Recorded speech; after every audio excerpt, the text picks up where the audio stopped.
I'm so excited about this week's episode. We got the chance to do a live podcast at San Diego Comic-Con again. So thank you, San Diego, for allowing us to do a live podcast there. It was really, really cool. Our guest is Sam Maggs, who is one of my favorite human beings. We interviewed her early on in our podcasting. So if you want to hear more from Sam, you can scroll back multiple episodes and find the other interview with her. But I hope you enjoy this, and thanks everyone who came in person. Hi everyone. Thank you for coming to this and not being in line for the fashion show right now. I was really nervous about that. Actually, and since there are a small enough number of people in here right now, I have copies of our magazine too, so I can have them at the end if you want to come grab one. I have enough for the amount of people in here, which is great. Nice. And then we'll also do a Q&A at the end if anyone has questions for Sam. So, or for Jordan. Or for me, yeah. If you have any, you can think of them, and we'll tell you when we're doing it. Should we get started? Yeah. So this is the Ninja Turtles panel. I'm just kidding. I'm just kidding. That's not what's happening. Podcast listeners won't think that's funny. The panel immediately before ours was like a 35th anniversary Turt panel. Everyone and it was so like, stoked for the wow, Ninja Turtles. It was just jammed in here. I'm glad at least they like saved me. I was coming in and they were like, just wait until the stream of people leave. And I was like, that's the best way to start a panel ever. Thanks for letting me know. Great. The room was gonna empty first. Yeah, but that's okay. But welcome to the Sartorial Geek Podcast Live. This is the second time we've been able to do this at San Diego, so that's very, very cool. And thank you all for being here. This is very cool. And thank you to my guest, Sam Maggs, who is... Thanks for asking me. Yeah, you were to be here. the first geeky celebrity that I started to be friends with. Of celebrity, it really works for me. So thank you. I first met Sam because she wrote Fangirl Galaxy to the Galaxy, and so that was exploded everything in the nerd girl world. That was incredible. Thank you. Was that the first thing? Yeah, I was a writer for the Mary Sue I started writing the book at the same time I started writing for the Mary Sue, but by the time the book came out, because publishing takes a really long time to work, right. I'd been at the Mary Sue for about a year at that point, but that was my first real published, traditional publishing thing, and yeah. Everyone was talking about that book when it was really out. Cool. I mean, I was happy about that because when I was writing it, it felt really surprising that book didn't already exist. When my agent and I were like, we should write this book, and I was like, what? How has no one else done this? And then I was like, oh my gosh, I have to do this right now, or someone else is definitely going to do it. Yeah, so if anyone somehow has not heard of it, give the briefest explanation of what the book is. It's called The Fangirl's Guide to the Galaxy, and it's a handbook for girl geeks. It's basically a guide to either getting into geek culture for the first time as a lady, if it's not really been your thing, but you're curious about it, you've seen some Marvel movies, and you're like, oh, I think I'd like to be into this. Or if you're already a big fan and you're not really sure where to find friends, or you don't feel like you belong, or you feel like kind of an outcast because of your geekiness, there's lots of resources in there for you as well. There's a whole chapter on how to go to conventions. So I never look at it before I go to a convention myself, and then I'm always like, there's a lot of lingo too. So I had to learn a lot of the internet when I first started doing nerdy things, and I was like, I don't know what shipping is. I don't know what all of those things you explain. Which what's is an OTP? Yeah. Yes. I had to Google all of those things before I had the book. Now there's a glossary. So yeah totally. I just wanted to write the book that I wish I had had when I was 15, and I was feeling like I couldn't tell anyone that I was a nerd because I was going to get made fun of. And I feel like the world is different now.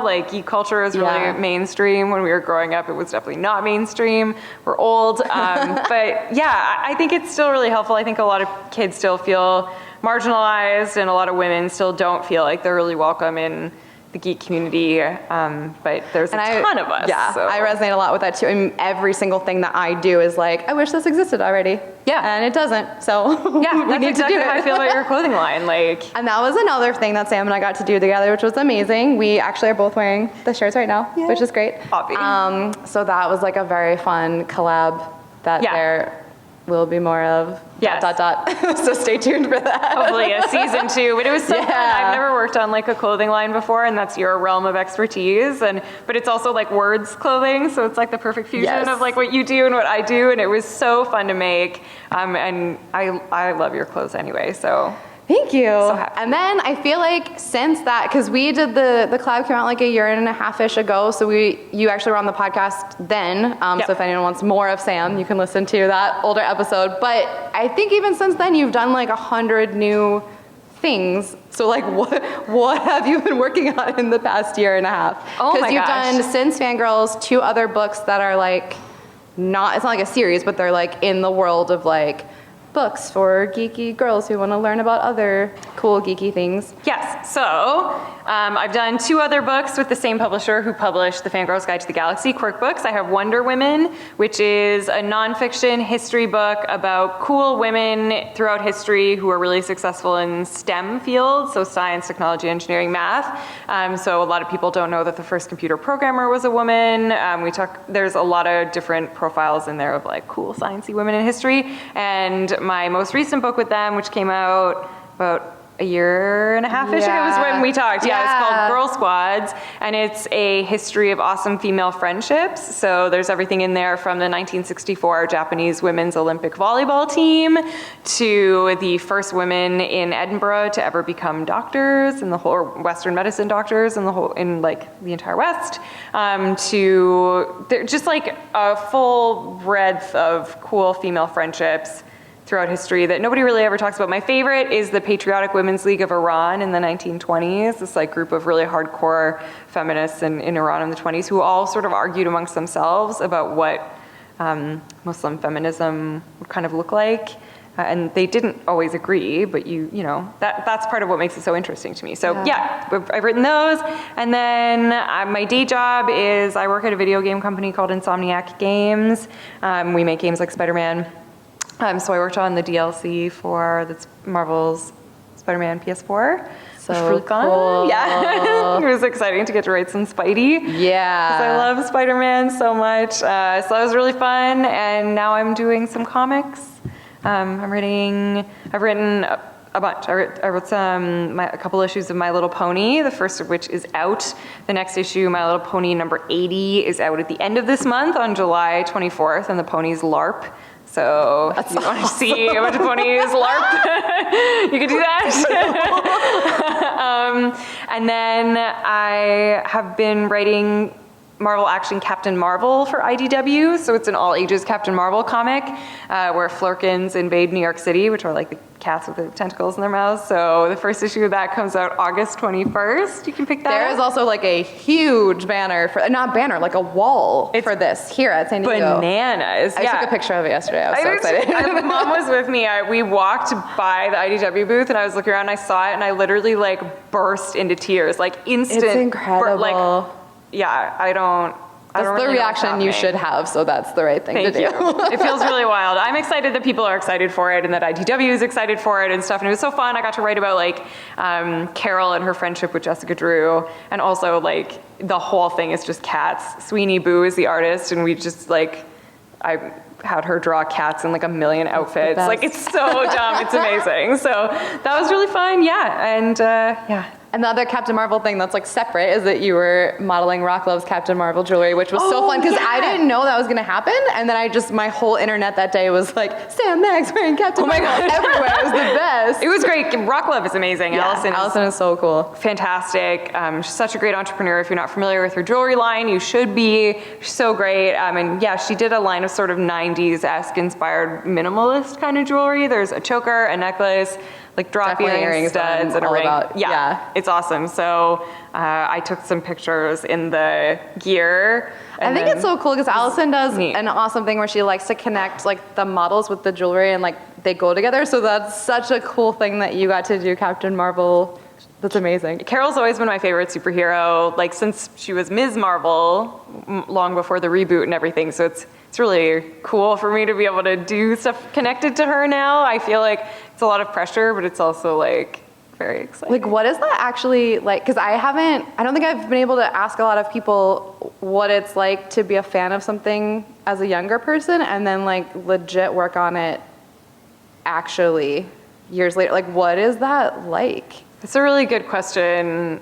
It's terrifying. Can I Okay. be like super honest? Yes. It's really terrifying. I feel terrified and also excited and privileged and lucky and fortunate and like stoked and all those other emotions. But like the prevailing emotion for me is like terror. Is it like because you're in charge, like you like are affecting or is it just like because it's such a big thing and it's anything about bit. it is just Yeah, it's a little scary? bit of Okay. all of that, I think. I think it's imposter syndrome, like, because everyone has that, and like, I do a bunch of stuff, you're super successful, Every you creative do a bunch person of I stuff. know. Like, yeah, I feel like, who am I to like, I actually felt that way when I was writing Fangirl's Guide too. I was like, who am I to be like, I'm the authority on being a geek girl? Like, I'm not. I was just some girl in like Canada that no one knew, like, you know, but I remember at the time my agent was like, well, if not you, it's gonna be someone else, so it might I'm as well like, be you actually know, so thank you for being, you know what I mean? Yeah, like I Like, it's grew up good in to have that the and- person who knows do it, so that's awesome. But it's hard to make yourself feel like you are an authority or that you are like allowed to, because you look up to people who create the, like I know I do. I look up to the people who create these things. Like I look up to Kelly Sue DeConnick and Gail Simone and like all of these women in comics who I like genuflect at their altar, you know? Yeah. And so for me to be like, oh, and now I'm going to do that is like, what are you talking like, yeah, it's a lot of pressure, but it is nice when editors believe in you or are willing to give you a shot or are willing to teach you. Like, I wouldn't be doing what I'm doing at IDW now had Sarah Gatos, who's now EIC over at Oni, but she used to work with IDW, and she reached out to me when I was just a nonfiction writer and offered me the opportunity to do like a short in in a few anthology comics with IDW. And so I kind of like learned my comics chops that way, learned how to work with comics editors, learned how to write a script, learned how to work with an artist. But like, I wouldn't have had that opportunity if another woman in comics hadn't reached out to me and been like, I believe in you, I have faith in you, let me help you. And I feel like that's the way that this industry works with women in geek culture and geek fashion and geek writing and like all these things, is we all have to look out for each other and support each other. And I think that's great, because I think the prevailing instinct for women, I talk about this a lot in Girl Squads, but I think our prevailing instinct a lot of the time, because of the way that we've been socialized and the way that we were raised, is to be competitive with each other, because we see on screen so often this team full of men and then one woman, like the girl, like the Black Widow or whatever. And you kind of like subconsciously internalize like this like Highlander syndrome of like, there can be only one, you know what I mean? Like there's no room for... And if anyone else is doing that, it's not me. I know, but like I used to be like that. Like I used to be like, I wear Converse. I'm not like other girls. Right. Like whatever. I feel like we all had a phase like that, you know, and it's really important now, I think, that we be role models for girls, so that like, who are being like, oh, like, yeah, I can be a writer in comics, but like, so can all of these other women, because there are an infinite number of spots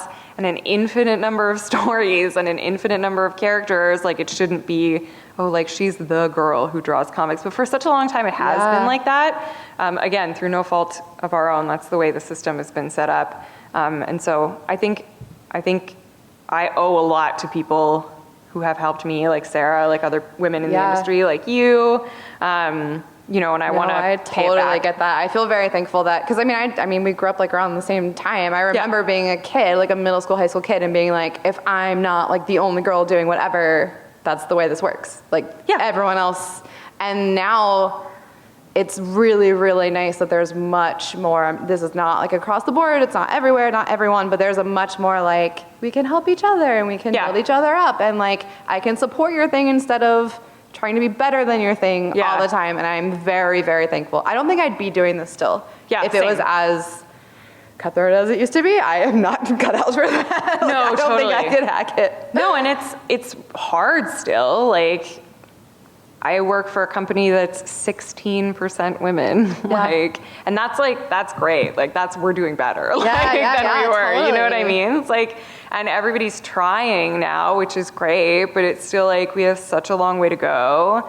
And it can be easy to feel like down about it. Well, I appreciate you being like part of the moving the needle forward. That's very cool. Thanks, you too. Yeah, that's what we got to do. Yeah. Well, we all succeed that way. Yeah. Yeah. I have a writing question for you. Okay. That is not a personal question because I am not in the writing world. I am like not awesome at writing. It's totally okay. Yeah, I'm not but I awesome at clothing appreciate good writing. Fine. But I'm curious, like, so I mean, we talked about this already. You've written books, you've written video games, you've written comics. Yep. Like, how do you even, as one person, like, do all of those different? Because they're super different, I think. Yeah. They feel at least they look very different. Yeah, game design is very different from writing comic book scripts, is very different from writing nonfiction, is very different from writing fiction novels. Like, they're all super different, but I think I can do it because they are all super different. Like, if I was writing 6 fiction novels at the same time, I would feel like really burnt out of writing because it would be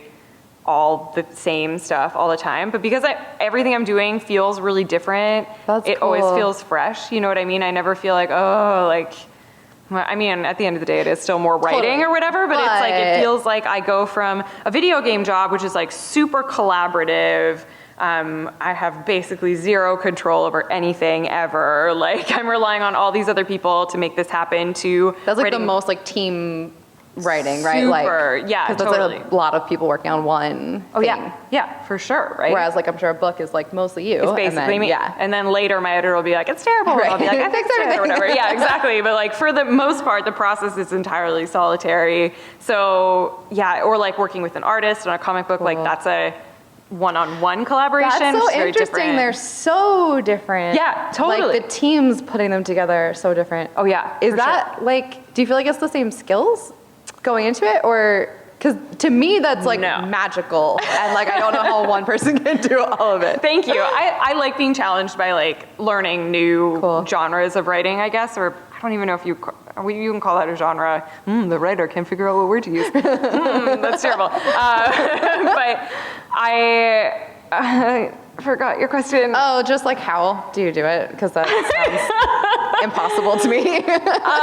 Yeah, so I like to challenge myself. I like to learn new things. I like to be, I come from the freelance world. Like, I have a full-time job now, which is cool. It could go away at any moment because video games are terrifying. But like, I like to have lots of different irons in the fire all the time as a freelancer. That's smart. Yeah, I feel like if video games suddenly dries up, it's like, it's okay, I know how to make comics. Like, I always have something. No, seriously, that's very smart of you. Which is like, yeah, so it's sort of mercenary, I guess, but I also like, I don't know, I'm a fan of geek stuff. I want to make it all. That sounds really selfish, but I want to try everything, and eventually I'm sure I'll discover that I like making one more than I like making another. But I love games so much specifically because they are really collaborative, and I'm like a huge introvert, and I don't like interacting with humans like at all, so that's it's kind of weird, but like I love the challenge. Very, very normal in this circle, so that's cool. But I love the challenge in games that you don't have somewhere else. Like I always talk about it like this, like if I write a story for a video game, I write a script and I'm like, okay, well here's my script about 17, or if I write it for a comic, and I go to my artist and I say, I wrote a script about 17 unicorns. My artist is gonna be like, we hate you. Yeah. You suck. But they'll do it, you know what I mean? And then I'll have this nice comic about 17 unicorns, and like, that's pretty cool. But if I wrote a script with 17 unicorns in a video game, like 7 different people would come to me, and the first one would be like, well, we only have a rig for a goat, so can it be about 7 goats? And you're like, oh, I can like shift a few things around, but like, sure, it can be about 7 goats. And somebody else from like programming is gonna come to you and be like, we can actually only render 1 figure on the screen at a time, so can it actually be about 1 goat? So now my story that was about 7 unicorns is about 1 goat now, which as you can imagine is like an entirely different story. So it's very like, there's a lot of weird restrictions and challenges in writing a game. I mean, also a game is like 40 hours. Yeah. It's a lot of storytelling and a lot of characters and a lot of like themes and threads and ideas, and like there's a lot, it's really different. It presents a very different challenge than everything else. So that's why I like game writing. That's cool though. I feel like it's like leveled up my writing quickly. I guess, a lot. Yeah, I mean, it's like you're doing writing experiments, or like, what are those called? Writing? Exercises. Exercises. Yeah. But like, they're all actually your job too. Yeah. So that's, I mean, I'm sure that's draining, but that's kind of cool. Some companies giving us like millions of dollars to like not goof it up. Yeah. So it's like no pressure. No pressure, right? Yeah, totally. We talked a little bit about you being a fan of Captain Marvel, but like I don't actually know anything about like you as like a baby fangirl. Like were you like into nerdy things as a little kid? Were you into all the nerdy things? Like what? Yeah, that's a good question. What was your... My first big fandom was Stargate SG-1. Okay. Shout out, there's no Stargate fans in the room. There's there. Oh, yay! Oh my God, I'm so happy. There's like actually, never... like half, so that's pretty good. That really warms my heart. There's like never any. Everyone's always like, oh, really? Oh, that's cool. Oh, that's the Star franchise that you chose. Interesting. Cool, yeah. Okay. So I was a big Stargate fan first with my mom. Went to my first Stargate convention with her when I was 18 in Vancouver, Canada. Cool. And they still had the sets up, and you could go see the Stargate. It was very That's cool. awesome. That was my first con. But so like, and my parents are both really big nerds, and so I guess instead of rebelling and like getting into football or something, I just That's cool. decided to go with it. Yeah. So Stargate was like my gateway drug, and then I was always into like, my favorite books growing up were Tamora Pierce's fantasy novels about Tortal. I've never really said that word out loud before. Tortal? I don't know. Tortal? I don't actually know anything that you're talking about. Okay, well, no, you're doing a great job of pretending. I believed that you knew what I was talking about.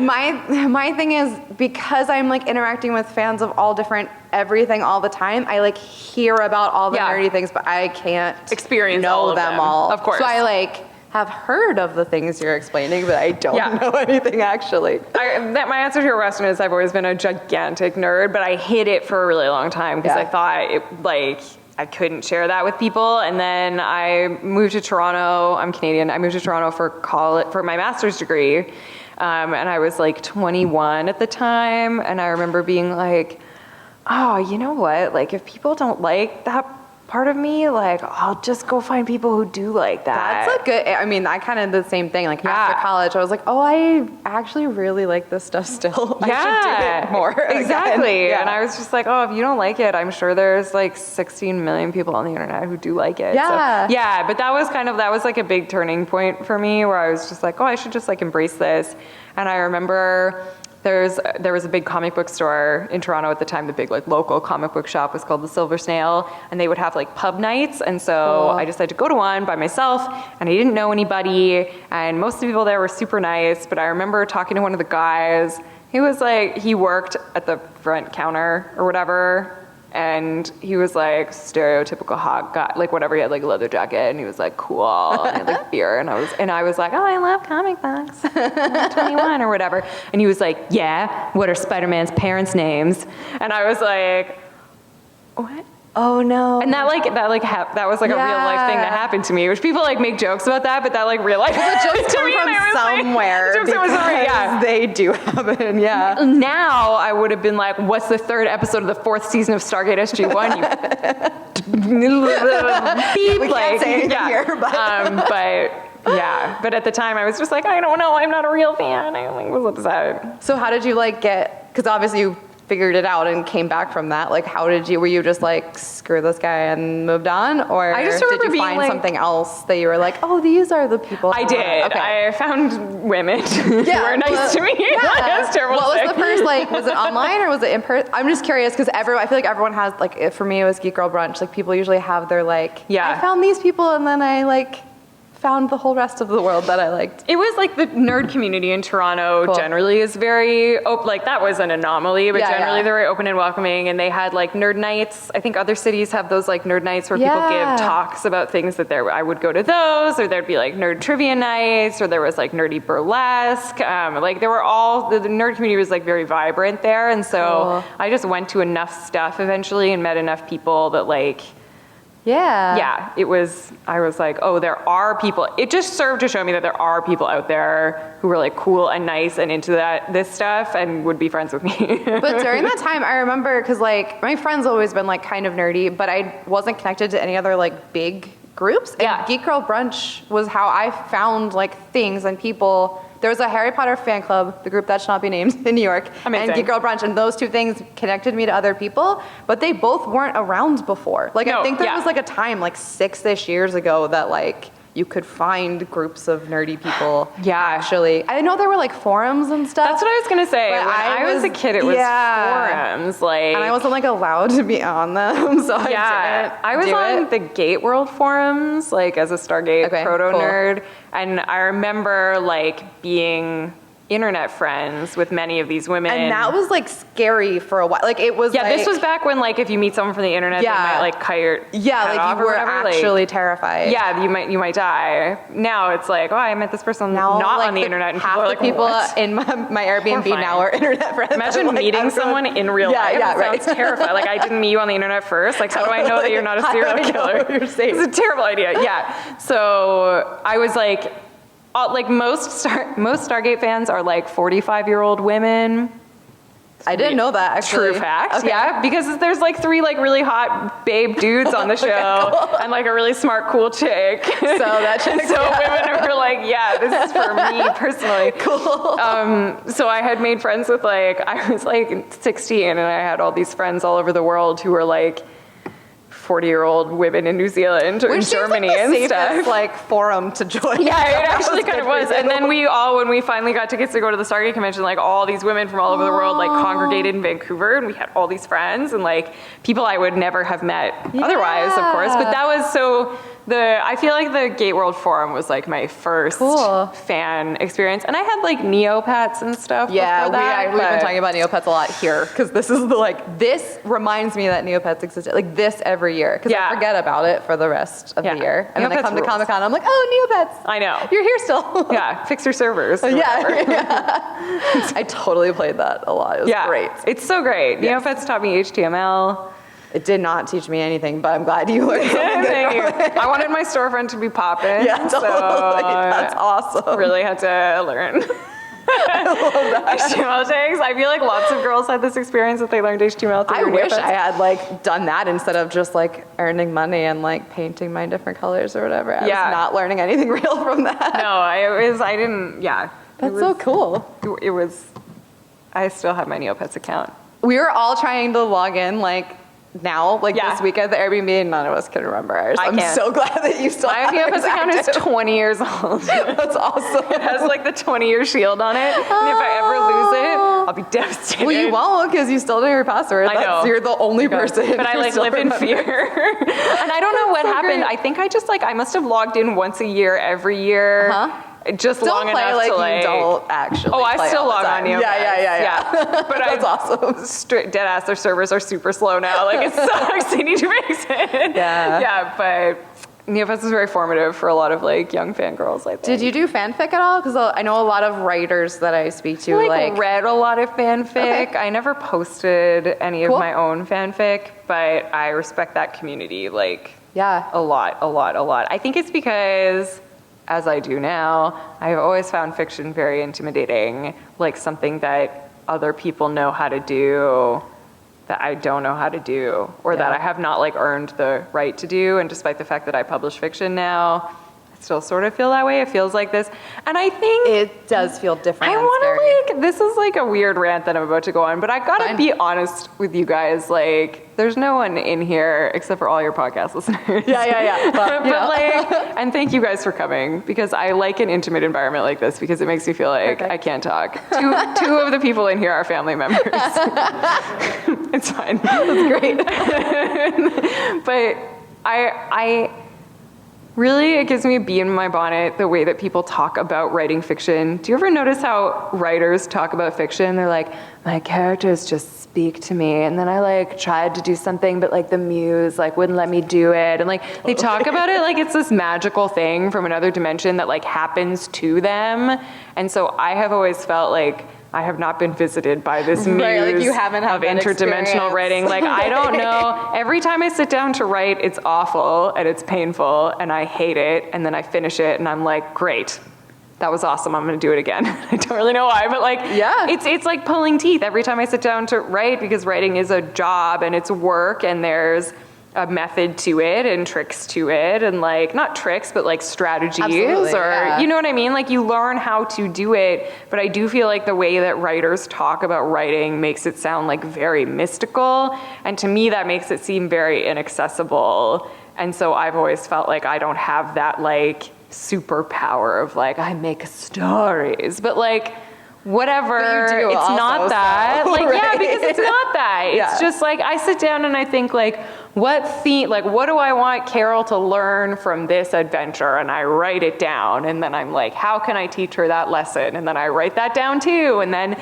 that's a story. Like, that's literally how it works. And like, I don't know, I just feel like I wish more people, and I know writers like to be like self-important or whatever, and I get why people talk about it like that, and if that is your experience with writing, then like, how? That does sound teach me, magical, right? but like, I don't know, I feel like it also makes people, I know that it certainly in my experience makes me feel like it's something that I can't or shouldn't be doing, and that like honestly bums me out. Yeah. Because we all have stories to tell, and we all have our own personal experience, and the more different types of people we get telling stories, the better all of our lives will be, because I've seen a lot of the same story over and over again. We all have, and like, I'm ready for new stories, so. No, that's so true. Like literally 3 hours ago, I was telling someone I'm writing something, but I was like, it's nonfiction. Like, don't worry, I'm not writing a story. Like, I don't know, I felt like I had to be like, qualify it in some kind of way. Like, I'm just reporting on something, I'm not writing a fiction. I don't know, it's Totally. weird. I didn't think about that, but you're right. Yeah. It has like a weird feeling about it. I still feel that way, and I don't know. I want to encourage people to like, just go for it. Yeah. Because at the end of the day, like, there is no muse. Like, you just have to sit down and open your laptop and look at that dreaded blank Word document that is like my worst nightmare, and I have horrible dreams about it, and like all this stuff, and then you just have to put something on it, and it'll probably be terrible because your first draft is always terrible, but you just have to like, every time I sit down, I like have this anxiety attack, and I'm like, I can't do this. I don't know how to do this. I don't know what I'm doing. This is so scary. I shouldn't be doing this. I'm gonna quit. I'm gonna move to a cabin. I'm gonna chop wood for the rest of my life and like live with a cat and never speak to another human again. And like, I don't know, like this is like my dream, right? And I like get into that space and I like freak out. I think every creative person I've talked in any industry has that, where it's like the initial just do it is so scary. But you can't, so scary. You can't do anything if you don't just do. You don't put something on a page. Yeah, so I That's- have to just, every time I just tell myself like, vomit something onto the page and then fix it after. And then I do, and then I fix it after. And then an editor will come and fix it more, and then an artist will come and make it amazing. Like, but ultimately, like, people always are like, oh, I really want to be a writer. I really want to be a writer. And it's like, cool. So you have to like write something. Yeah. That sucks. Totally. But you have to, or else like, no one will ever see what you're capable of unless you just try it with the awareness that it's okay that what you write might not be amazing. That's the hardest part. Like, you have to just do it because it can't get better until you do it and then see what needs to get better. But the first part is horrible. I was like, even my website, I was thinking about the first photo shoot I did for my first like Etsy page, and I was like, oh my God. But if I hadn't done that, I wouldn't have anything, but I hate thinking about that was like on the internet for a while. I know. But that's just how it goes. That's such a like problem that I think we don't face so much, but like whatever Gen Z, whatever like the current generation faces, like if the dumb stuff I posted when I was 12 on MSN Messenger still lived on the internet, I would be unhireable probably, because I was an idiot 12-year-old. Like, my Zenga was not cool, and I am very glad I know. Remember when it was cool to make like gang signs in every photo? Those photos don't exist really on the internet anymore, which is great. But like today's 12-year-olds, we were born 5 years later. I know. I read a really interesting article about like this mom who posted photos of her children on the internet from like on her Instagram from when they were born to like when they were a teenager, and the teenager was like, don't do that. And she was like, I'm not going to stop doing that. This is my internet brand. And I was like, that blows, because this person, this like human adult has no control over like their entire internet footprint of their life. Yeah. That's terrifying. And that's like going to be every human now. Anyway, this is like totally veered off course into like internet privacy conversation. Anyway, I'm just glad you can't see my old Neopets posts because I'm sure they were stupid. Yeah, me too. And my MySpace that thankfully it's finally gone. I never had a MySpace. Minute to figure out how to delete. I'm so glad it's gone. We can do some questions, but this is kind of funny because we are related to most of the people in the room right now. Yeah, Mom, do you have anything you want to ask me? My own literal mother who's in the room right now. What we can do is like technically like end the podcast, and then if you guys have any questions, we can do them. But after hours. Yeah, great, yeah. sure. We'll do a secret private Q&A with Sam. Podcast, go away. But go away. Yes, thank you all for listening. This has been very cool. One thing we should do before closing is like where can people find you and follow you and all the things, because you're everywhere, but like you post what you're doing so people can follow you and then find you can follow things. me on mostly Twitter and Instagram at SamMaggs, SAMMAGGS. I post everything that I do there, including my books, which you can find at Quirk Books, DK, IDW, and at Insomniac Games. Yeah, you can also just Google Sam Maggs, like see all the cool things. That's great. It's very cool. I have a website. Somebody made it for me. It looks great. It's great. Beautiful. But thank you. Yeah. I can take no credit for it. This has been great. Thank you, Jordan. Thank you. Such a blast. Okay, if anyone has any questions, like you don't have to be nervous or whatever, we can just answer them. We have like 10 minutes left. Actually, I have a question. Hi. What's your favorite format to write in? Like short stories, books, graphic novels, prose, poetry? Single issue comics. Single issue comics are my favorite. I think because I like that they're in a script format. I really like that. I'm not great at like the flowery prose or like flowery like fiction writing, you know, all the stuff that comes in between the dialogue is like not great for me, but in a comic, I just write it as a description and then the artist interprets those parts and only the sort of dialogue is mine. So I really like doing that. And the reason I've written a graphic novel, as I've written a couple graphic novels now as well, but I like single issue comics. They're usually about 20 pages because the rate of return on that is like really fast and really rewarding. Where like I'll write a graphic novel, I've written a graphic novel now, it's been done for several months and it won't come out for like a year and a half. Right. And that's like, for me, an exhausting wait where like I'll write a 20-page Captain Marvel comic like 2 months ago and it's gonna come out in August. And so for me, that's like, it's a cool thing to see something that like I've written be created and be out in the world in like a much shorter amount of time. So it's like short, it's fast, and I really like playing with other people's IPs. So I have some worlds of my own and that's really neat, but like as a geek, like what I want to do is I want to make Transformers, like I want to make My Little Pony, I want to make Gem, like I want my hands in like all those things that I grew up loving to like put my influence into that and like get to play in those worlds. It's really fun. And the best place to do that, I think, is comics. Do you find that working with other people's stuff kind of relieves some like pressure to create the perfect character and like this one's already out there and people know it and you can kind of work off of that rather than starting from scratch? I actually, that's why I like it. I think there obviously is pressure to, like I was saying with Captain Marvel being very scary, like there's pressure to uphold the character's legacy and like do right by them and all that stuff. But it also, in the same way that fan fiction frees you up as a writer to think purely about the story and about the characters without getting caught up in like all of the world building and, you know, like, oh, where was this character born? Because like I'm the kind of person who like if I ever sat down to write a fantasy novel, I'd never write it because I'd be like, I have to get the map right. Right, you have to write the and like I would, it just like I would get too in my own like anxiety brain to ever get beyond that. The shading on that mountain isn't correct yet. Yeah, I mean totally, right? Like I couldn't deal with that. So being like, oh, Cybertron exists already, I know what that means. Like I'm free to be like, what do I want to do with the characters that somebody else already created? Or like if I want to create a character to play in that world, it's like, that's cool, but yeah, I feel like it almost frees you up more to think about like story and theme and less about the stuff that I get really like bogged down in. Last part is kind of related, but if you like the comic, especially the, like sort of the weekly or monthly, do you find that the formulaic nature of it actually is more freeing? I know a lot of people kind of complain about episodic things like, from a creative standpoint, but I always kind of like everything kind of gets wrapped up. There's a cliffhanger. Is that so? I feel the exact same way. I love serialized fiction. I've always been more of a TV person than a movie person for like that exact reason, because I love, to your point, that you get a nice little neat like story within that moment that you're watching or reading, but then also there's like this overarching, like larger story. And you learn something at the end. Yeah, I like that. You know, I write for kids a lot, and I think, you know, whether you're writing for kids or adults, it's the same kind of thing. And I just... Yeah, you teach a lot of lessons in the things that you're writing. It's cool. Actually, like all of that. That's very cool. Yeah, I like that a lot.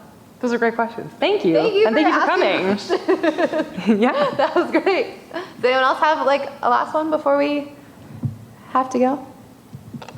Harry Potter. This is, Sam Mags is right here, and you have a 1 in 8 person chance to ask something. We only said that after the podcast is done, right? Yeah. On the podcast, you're gonna be like, there's a million people here. Wow, yeah. Definitely. I blame the fashion show, which I understand because it's very cool. But I have a question for you. Okay, great. What's your favorite part about running a business? The people. Yeah. 100%. Like, well, I mean, we said this already. If the people that I was like collabing with, buying from me, selling with, seeing at cons, if that wasn't as amazing as it is, I wouldn't do anything else. Because like, I didn't set out to run a business or make clothes, or like those aren't like my passions. Right. But I get to meet so many people. Like, I use my business as an excuse to do that part. So like, I wouldn't be here if I wasn't doing that.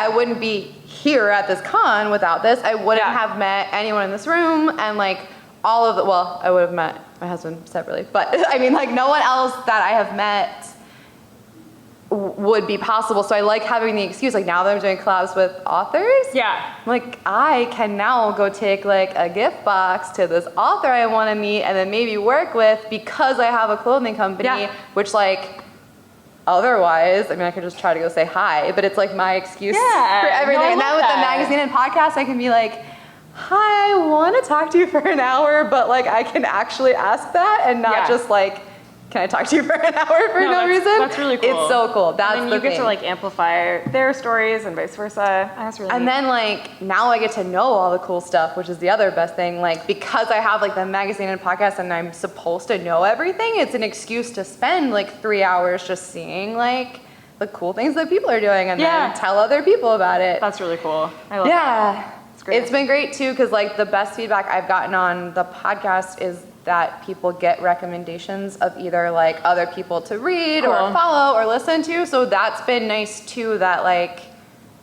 all the connections I'm making for myself that I think are amazing, I can then like share, and then other people can have access to that too. So which takes it back to what we were saying at the beginning about like supporting other people and like making a really good community. And so I'm thankful for all the people doing cool things, because my job would be much harder if I had to like search really hard, and I don't, because so many people are doing such incredible things. That's the best. Well, I'm thankful for you guys for coming. Thank you for thank you everyone for coming. You'll be able to listen to this episode online too. And I do have magazines if anyone wants them, if you haven't gotten them already. But do you want to tell these people where you're at more things this weekend in case people want to see you more places? I have several signings at DK, and which is booth 1515A, and IDW, which there's like a big floating thing that says IDW. I don't know in the middle for it. Like, and then the Captain Marvel is there, right? Yeah. So if you go to my Twitter or my website or my Instagram, my whole schedule is there. I would love to see you. It's like, it's tough to get people out to signings at Comic-Con if you're like not super famous. So if you want to come talk to me, I'm like there anywhere, like because it's hard to get anywhere. Yeah, so like, totally. So come by anytime. I would love to talk. Cool. And then I have a podcast tomorrow, I have a panel tomorrow at 6, and then another one Saturday at 3, but they're on my Instagram too. But yeah, please come say hi to us more places. And thank you all very, very much. And thank you, San Diego, for letting us do this. Can we take a picture? A pose photo? Yeah.